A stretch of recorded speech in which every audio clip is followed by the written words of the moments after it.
మనం ఇక్కడ వేదిక మీద కూర్చున్న నాయకులకు, వేదిక ముందు కూర్చున్న నాయకులకు నేను విజ్ఞప్తి చేస్తా ఉన్నా, ఎవరికి మనం ఎక్కడా కూడా ఎవరికి ఫలానా వారికి టికెట్ అని ఎవరికి కూడా వాగ్దానాలు చేయలేదు.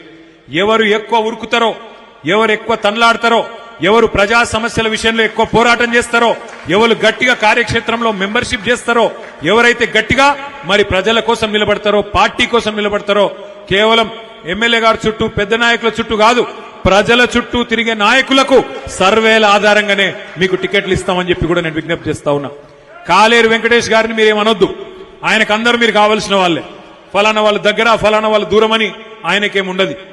నాకు రేపటి రోజున ఎవరు గెలుస్తారు, పార్టీ పరంగా ప్రజల పరంగా ఎవలకు పరపతి ఉన్నది, ఎవలకు మరి ఎట్లా ఉన్నది, ప్రజల్లో మంచి పేరున్నది, ఇవన్నీ చూసుకొని వారికే టికెట్లు ఇవ్వడం జరుగుతుంది.